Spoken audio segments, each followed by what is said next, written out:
Hi, this is Jason. This is my first ever YouTube upload. Now I will be reviewing a few Transformer toys that are in my collection, as well as some other toys that I have not received, pardon me, I have not seen reviewed on YouTube very heavily, or if at all. Started out picking up a few Transformer alternators. I like the fact that they were pretty detailed interior and nice exterior that were very representative of the real cars. And but my first real collector piece was Generation 1 Blitzwing. I really liked that toy as a kid, rather the character, but also the toy. I never really had it as a kid, and so I decided, well, I'll pick it up. And I ended up liking it, so I ended up picking up more Generation 1 Decepticons, including Soundwave, which I had as a kid, but I had to, buy it as an adult because I didn't keep it as a kid. And started collecting the combiners, and then I started collecting Decepticons that were like mint and box, that had, the box that was originally produced in 1980s. And the accessories that came with the figure, and the brochures and the advertisement for other figures. So that was really cool. Then I kind of moved on to a little bit of mint and sealed box, where I got a Generation 1 Triple Changer Octane with his original glow-in-the-dark poster that he came with originally.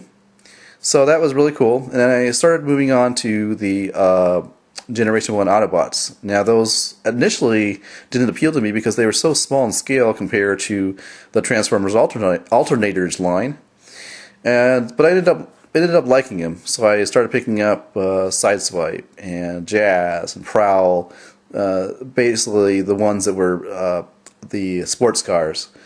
Pretty much that's it, though. I didn't really care to go any further or to make it a complete G1 Transformer set. I just wanted to pick up the ones I liked. Then I moved on to Energon and Cybertron toys. I never thought I would ever, start collecting those, but I did. And again, they were the amount that I actually ended up collecting was small compared to my Generation 1 collection. Picked up a few figures in Energon. Picked up a few more figures in Cybertron that I liked, and I thought they were cool. Now, at that time, I started branching off a little bit.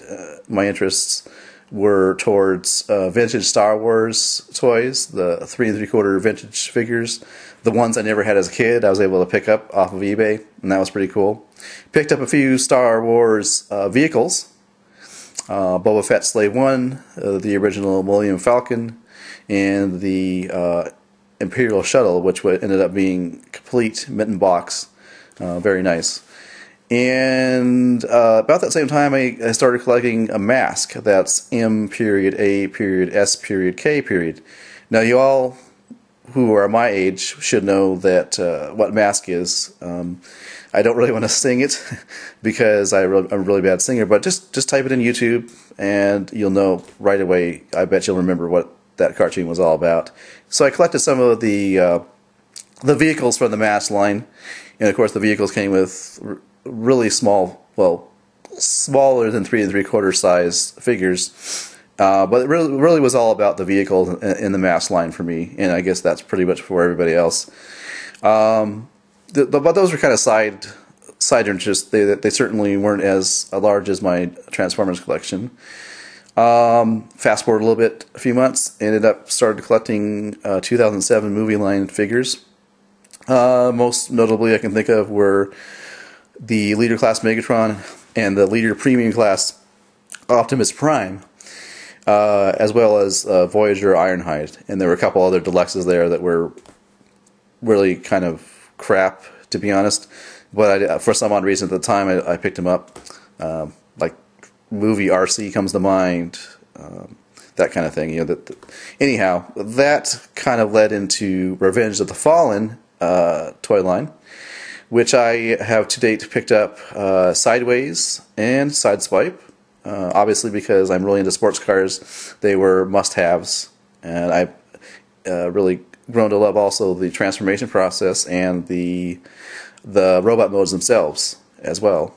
Picked up a Leader Class Revenge of the Fallen Optimus Prime, which I never thought I would do because I already had a few months ago bought the premium 2007 leader class Optimus Prime.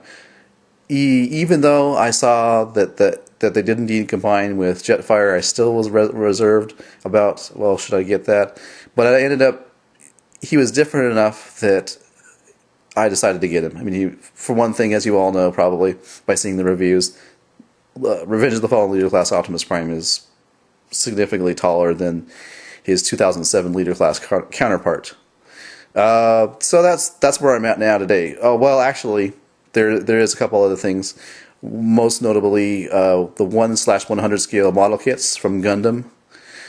Pretty much whatever Gundam suit appeals to me, I'll get. Doesn't matter what a cartoon series it's from. I'll get it and put it together.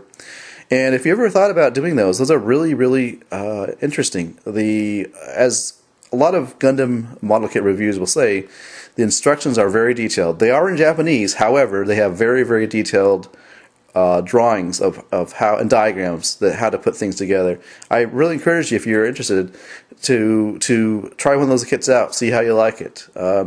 I was a little bit worried that I wouldn't like the amount of time it took to do that, but I ended up really getting into it, and it's something that I'll be continuing doing. Again, it's kind of a side interest. It's nothing that's going to be where I'm going to get all the kits on Earth. I mean, that would obviously be expensive. The other thing is Sigma 6 characters, or rather figures. Thanks to Aries0083 here on YouTube, I found out about those figures, and I picked up the ones I liked, and I'm pretty much done with collecting those. I've got the ones I want, and I'll move on. Same thing with Gundam.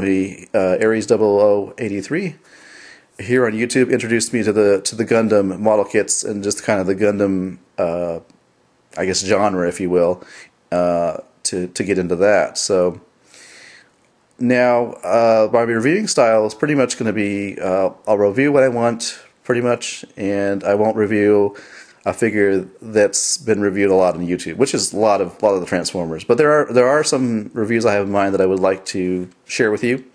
Kind of encourage you to pick up if you have some extra money that you want to spend on toys. As far as, I probably won't doing in the terms of Transformers, I probably will be doing a lot of the transformation process. I mean, there's tons and tons of videos out on YouTube on how to transform them, and they're excellent. They're great if you're just picking up the figure for the first time. I don't have the patience to make a really professional, detailed video of the transformation process. So my take on it is just going to be mostly what I recommend you picking up this figure, and then why. Pretty much what I'm going to be looking at is, of course, the robot mode, the alt mode, and then something that a lot of people touch up on, but maybe they don't really emphasize, is the transformation. Is it like a simple transformation? Is it too simple? Is it a hard transformation, but it's done in a clever way that it's worth doing that transformation time and again? Or is it just simply a hard transformation that you don't want to have to do too many times? Just coming to mind would be probably, for me, Leader Class Optimus Prime. I have yet to transform him into his alt mode. As you know, he comes in his robot mode. So that's one example. Another example would be the Alternator / Binaltech Transformers. They are gorgeous to look at, but to me, they're a pain to transform. I mean, maybe if I had more practice, I could do it, but I'm just not going to do it because there's other reviewers out there that have done the transformation process from A to B, or A to Z. Sorry. So that's just a brief kind of introduction to who I'm all about, what I'm going to be doing, and what style of reviewing I will be conducting. So I hope you guys enjoy the videos I have, and I'm really looking forward to this whole YouTube video uploading. It's kind of cool, and it's, of course, kind of cool to see myself on the video. Not that I'm really narcissistic, but it's just kind of cool to see how your voice sounds, because oftentimes how you think your voice sounds and how your voice actually sounds is different. So take care, everybody. I will see you shortly. Bye.